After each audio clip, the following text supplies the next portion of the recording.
What's up guys, just a quick announcement before we get started in today's video, which is we're picking the winner for the VR4 in tomorrow's YouTube video. So at 12 o'clock Pacific tomorrow, we're gonna find out who wins the 3000 GT VR4, and we have a big change, a big announcement we're gonna be making about the 240SX sweepstakes. That is also going to be in the same video tomorrow. So don't miss it, 12 o'clock Pacific Standard Time. See you guys.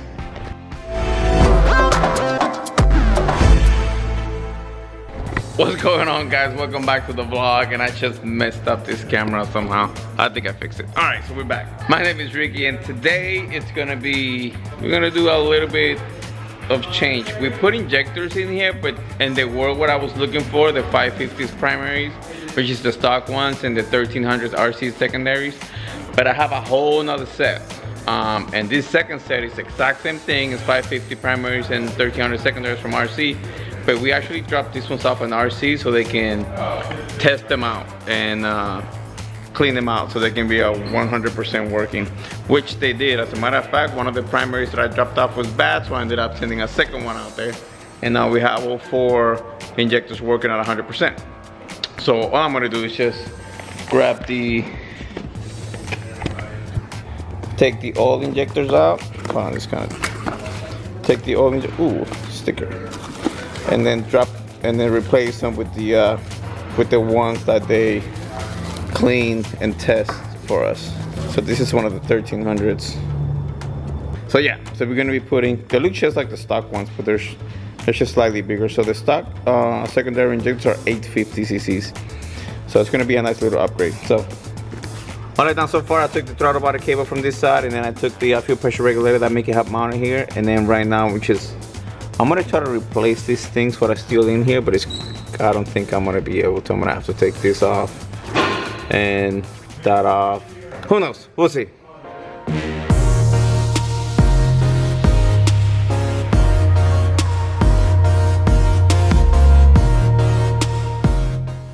Whenever you guys take these injectors out, you wanna make sure that the bottom O-ring, the cap, and then the middle O-ring is there. That when you replace it with the new one, you know that nothing's stuck inside the injector housing.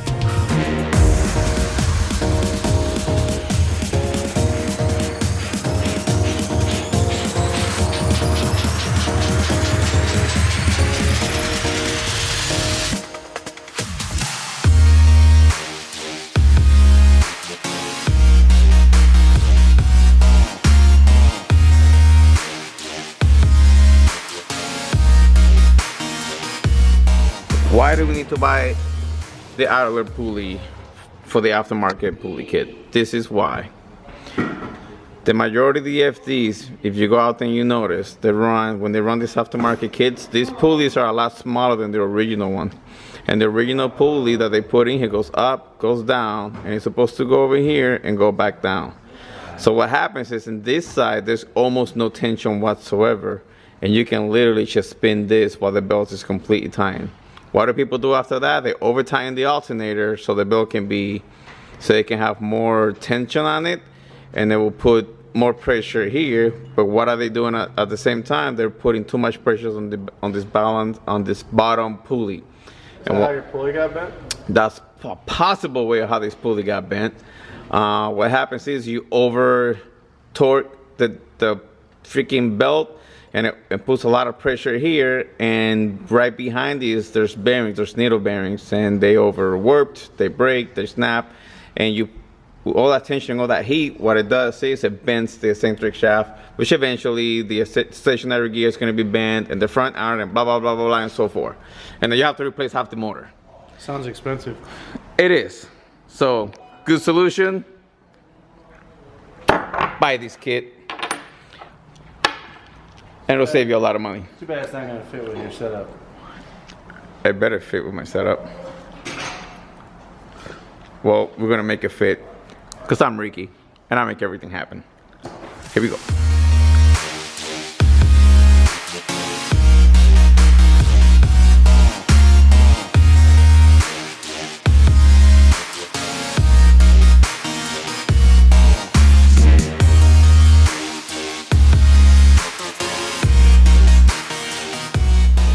Alright, so if you guys can see here, this tensioner, this alternator, shut up, Mickey. This alternator is all the way up, and get alive. And I can't tighten it up anymore, which means this belt was made for this pulley and Grady pulleys. The Grady pulleys are a lot bigger, which makes sense why this thing is so big. So that means Grady. So that means I gotta get a new belt. 1 hour later. All right, I'm back.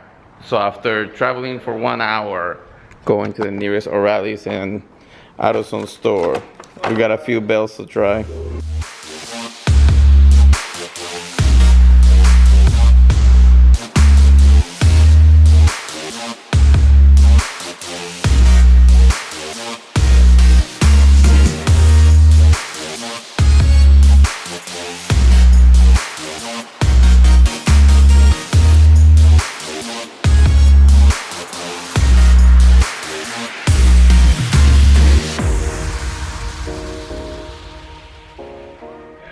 Alright, so I got the power steering belt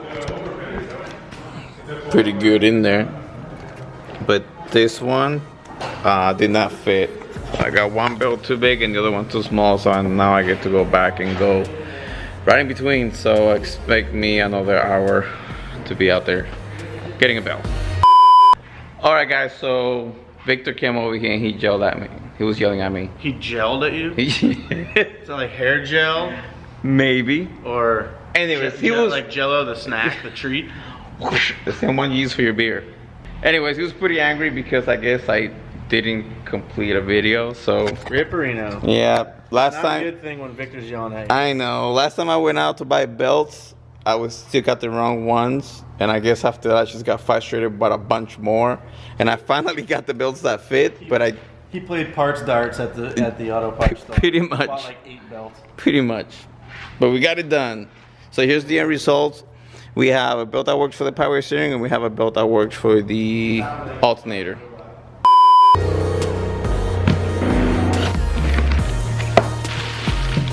Oh yeah. Coolant reservoir for the FD from Atkins Rotary. Thank you, Atkins. So this is the stock coolant reservoir model. Obviously I can go to any store, eBay, Amazon, or whatever, and pick up any universal coolant reservoir. But I really wanted this thing to be hidden. I want the engine to be what's shown most of the times when you open this hood. I don't want to see extra, you know, that's why the catch can is hidden right there. I didn't want our coolant reservoir bottles just stuck out here. So this one will actually allow us to still have the function, and it's actually hidden under the wheel well, and the only thing you're gonna see is gonna be just the top of it. This portion right here just come out of here, which is perfect for what I'm looking for. and then again, it wasn't that bad. We were able to source this at Atkins Rotary for about 150 bucks or something like that by the time shipping and taxes hit.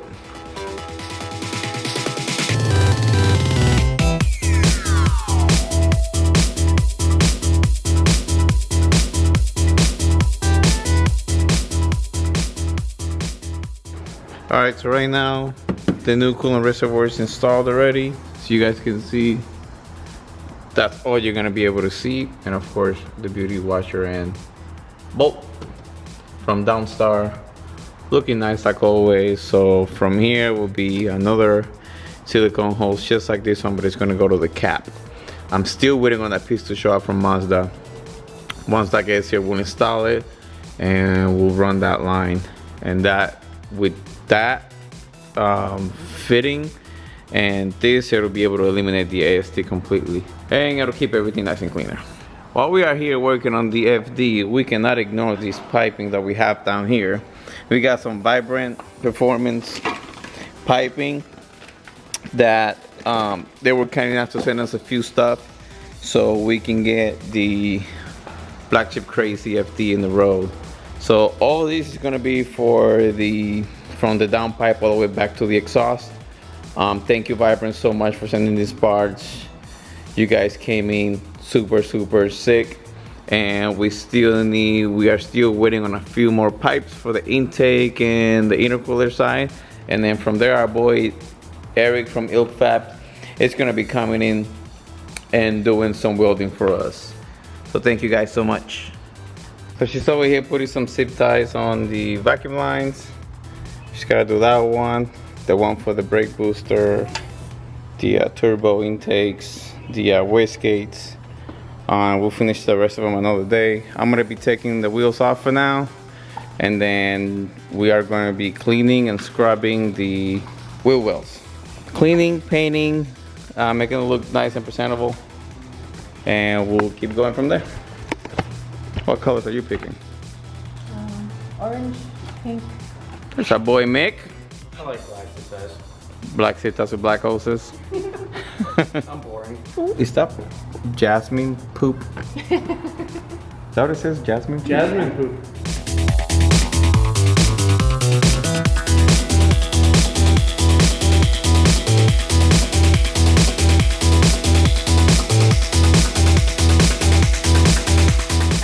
All right, so now that the zip ties are in, Those are being switched over. yeah. So she didn't like the small 2 zip ties, so she's gonna go 1 big one. Kind of like that. We'll should do that later. But next, we have to. So our buddy John gave us this diffuser for her car. He donated it for the build. So thank you, brother. Thank you, John. Thank you. When I brought it from my house to here, I put something on top so it won't rattle or move on the freeway, and I actually scratched it. Good job. Yeah. So next thing we're gonna do, we are gonna use this. We were gonna use this headlight restoration from Meguiar's. Bam. So this is like a 5-step system, you can say. It gives you 2 scratch pads. They're pretty much sandpaper, and actually it's got, we've used this before. That's why it looks so jacked up. 1, 2, 3, and 4. Pretty much you spray it, you sand it until it's nice and smooth, and then once you're done with all 4 sides, you apply this compound on top of that, and with the buffer you hit it, and it should come out nice and smooth and shiny. So whatever has scratches, we're gonna, well, she's gonna do the 5 steps, buff it, and then we'll probably do a quick little buff in the whole thing just so it can look kind of better than what I brought it here with. Yeah, that's me. I jacked it up, my bad. Sorry, John, I screwed up what you gave her. We'll fix it though. Yeah, that's the drill, in case you didn't know.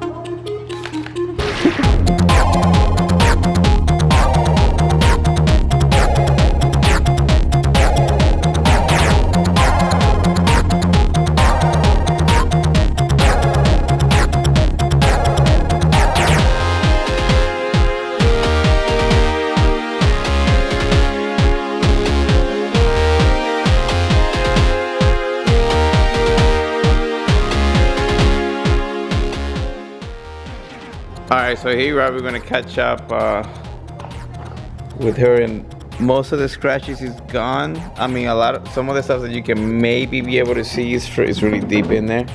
It's really smooth.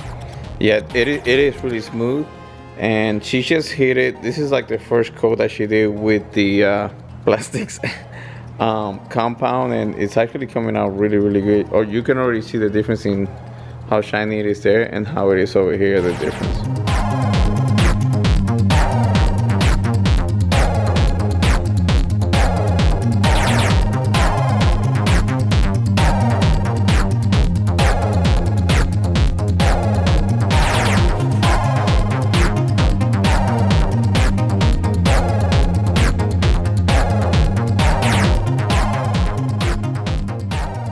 Alright, babe, so what do we got?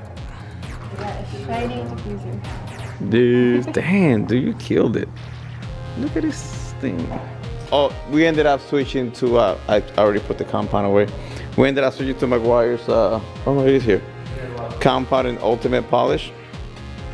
So she did a stage of this, and then a stage of this, and bada bing, bada boom. That's the result. So now we're gonna try to mount it. What you got? You got parts for us? No, but we can nut cert this. Oh yeah. And that'll be, we can use some Downstar hardware on there. Woo! Oh yeah. Custom. Make it work.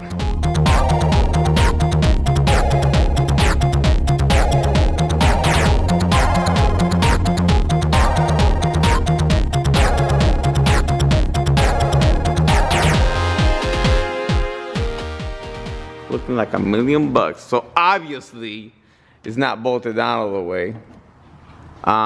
We literally just did I also feel like one here, just so it can hold in place.